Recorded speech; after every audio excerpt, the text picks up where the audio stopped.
If I could ask just for a bit of quiet, I have to do my post-council meeting news conference a little bit late. Just a little bit of quiet, so I can hear the questions. She just used this. All right. Simple question. What are you thinking? That we need to get back to the budget. That's the most important thing we have before us. Well, I think this was a significant vote, and for some council members it was a very difficult vote.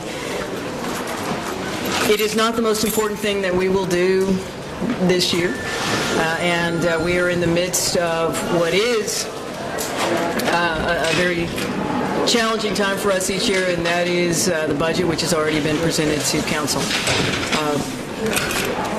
This has been a very open and transparent process. It started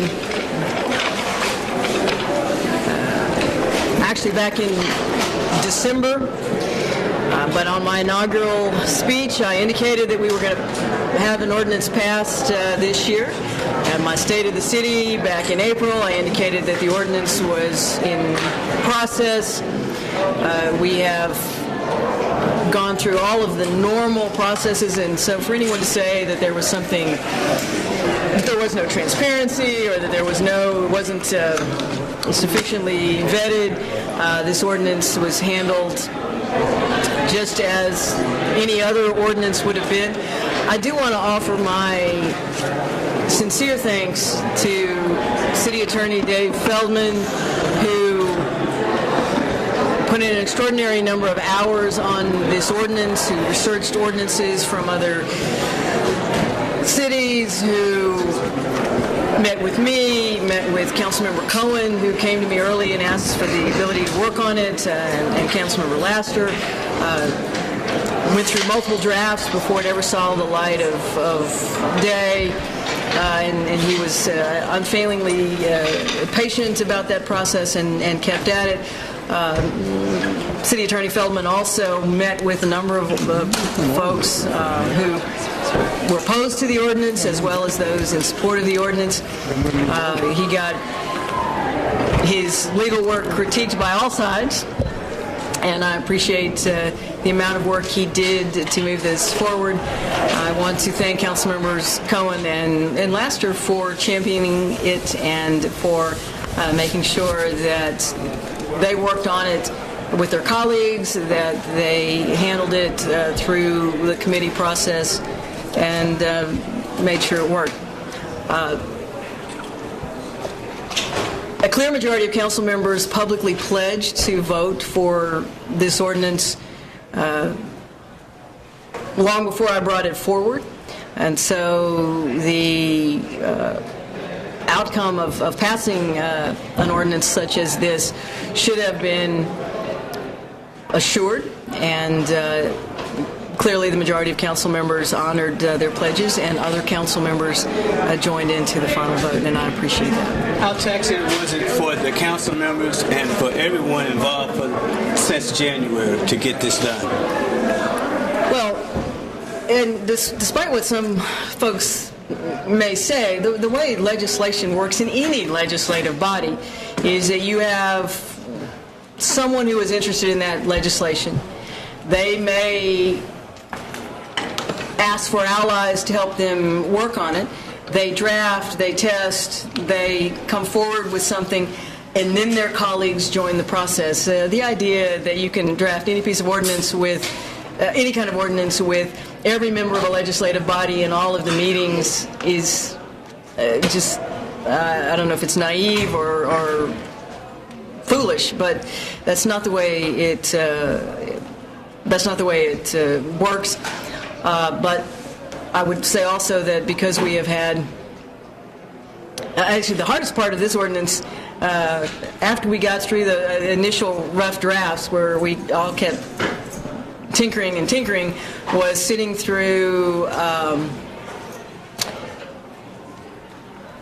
3 really, really long meetings, as we heard from the public. and doing our best to try to reach out to as many outside organizations as we could, just to make sure that they knew what was happening and that there was an ordinance moving forward, because we didn't want anybody to be able to say later that they were surprised about it. And we appreciate the amount of media coverage we had to get the word out. Mayor, you've not been in a what special. it means to you Yeah. personally. I mean, you said, when you first ran for office, for mayor, I don't know, was it 6 years ago, you said you're going to be mayor of all of Houston, and then there's people accuse you of having a gay agenda, this and that, and now you're in your final term. If I had come in with the gay agenda, I was really late getting around to it. Wasn't It took you a while. It took me a while. But what does this mean? I mean, surely this is more significant for you than had a previous mayor passed. This isn't just a CIP budget, right? I mean, this is you choked up for a minute there. This meant something to you, didn't it? He's strong, man.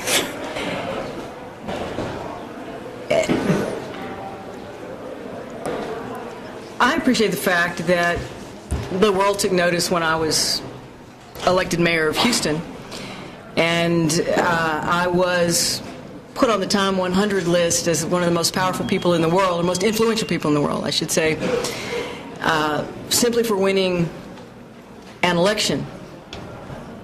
And I have stated consistently that what would be more meaningful would be to be on that 100 most influential list after having served my time as mayor of Houston, when it wasn't just about me being elected. It would be about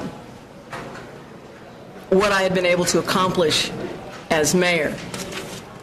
I am proud of any number of significant accomplishments as what I would call my body of work as mayor. This is not the most important thing I have done or will do as mayor, but it is the most personally satisfying and most personally meaningful thing that I will do as mayor. And not just for myself, but for my children and for all the other mothers, children out there who have an opportunity to have redress if they are discriminated against here in the city of Houston. What do you say to the discussions of recalls and referendums, and most of the opponents who spoke today seem to reference their notion, their idea that the majority of Houston in fact feels differently than the majority of council? What do you say to all those sorts of topics? There is a political process, and now that the vote has been taken, if someone wants to provide for a repeal effort, they can begin gathering signatures today, and they have 30 days to do that. I would encourage them to respect the majority of this body and to allow this to go forward. The idea that we might possibly have a vote in November on whether or not the city of Houston should discriminate, I think would be unfortunate, but I mean, they have the right to do that. But I would also say that I've been elected 9 times citywide in the city of Houston. People may, I don't know, there may be folks who voted for me because I am an open lesbian. There are surely folks who voted against me because I'm an open lesbian. But the majority of folks who voted for me voted knowing that I am an open lesbian, and I have made no secret of my intention at some point when it was appropriate in the hierarchy of priorities for the city of Houston to move this kind of ordinance forward, that I would do so. And so I think that if it's on the ballot in November, probably be good for Democratic turnout. Mayor, I know this is very important to you, and it's been very important to a number of constituents here in Houston. You can tell by the vote on City Council. But what I would like to know is, when you go on the national stage, because of what took place tonight, what is that going to mean to you? Tony, I've been on the national stage both as a gay activist and as mayor of Houston. I'm going to go right back to work tomorrow, and I don't see that this will change anything. What I am hoping, and I signed it tonight, so we're beginning today. I'm hoping that we never have to use the ordinance. And I am hoping that even if we do use the ordinance, if there are people who go through the OIG process, then we never prosecute a single case. Because the best part of this ordinance is the opportunity to inform people about how they can operate legitimately, operate within their conscience, and not discriminate. So, thank you. Thank you, Mayor. Thank you, Mayor.